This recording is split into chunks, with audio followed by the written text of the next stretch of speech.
찜질방 문화, 휴식의 공간.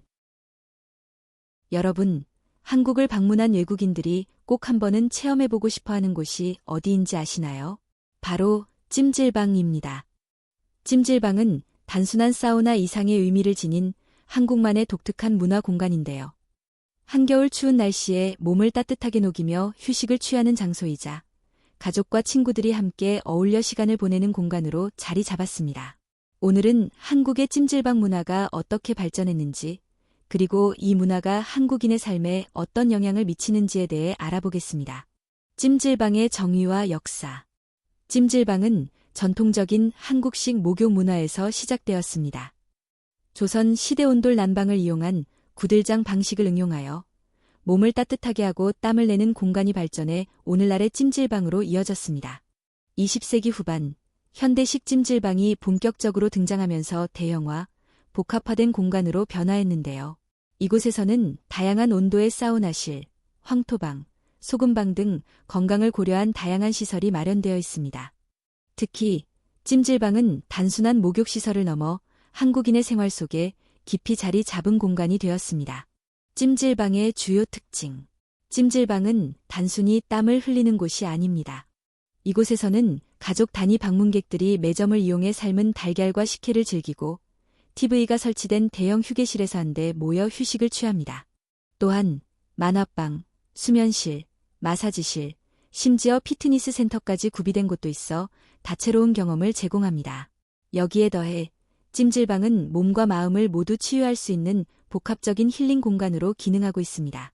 서양 문화와의 비교. 찜질방과 유사한 개념으로 서양에는 스파와 사우나가 있습니다. 하지만 서양의 스파는 주로 개인의 휴식을 위한 고급 시설로 인식되는 반면, 찜질방은 저렴한 가격으로 누구나 즐길 수 있는 대중적인 공간이라는 점에서 큰 차이를 보입니다. 또한 찜질방은 가족과 친구들이 함께 시간을 보내는 장소로 기능하며 사교적이고 공동체적인 성격이 강하다는 점에서 서양 문화와 구별됩니다. 예를 들어 서양에서는 사우나를 개인적인 치유 공간으로 여기는 반면 한국에서는 찜질방이 집단적인 소통과 여가를 위한 장소로 자리 잡고 있습니다.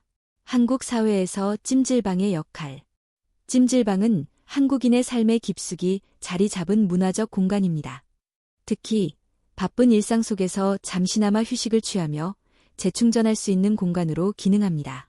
또한 세대 간 소통과 유대감을 강화하는 장소로도 중요한 역할을 하는데요.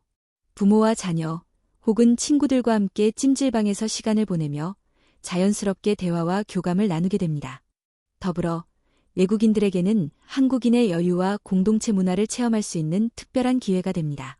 찜질방에서의 경험은 단순히 신체를 치유하는 것을 넘어 한국 사회의 소통과 협력의 가치를 느끼게 합니다. 오늘날 찜질방은 단순한 목욕 문화를 넘어 한국인의 일상 속에서 중요한 휴식과 소통의 공간으로 자리 잡았습니다. 찜질방은 한국 특유의 따뜻한 온돌 문화와 공동체 의식이 어우러진 독특한 장소로 한국 사회의 가치를 잘 보여주는 한 단면이라고 할 수 있습니다. 여러분도 한국에 오신다면 꼭 한번 찜질방을 체험해 보시길 추천드립니다. 따뜻한 황토방에서의 휴식, 그리고 시원한 식혜 한 잔이 기다리고 있을 테니까요. 감사합니다.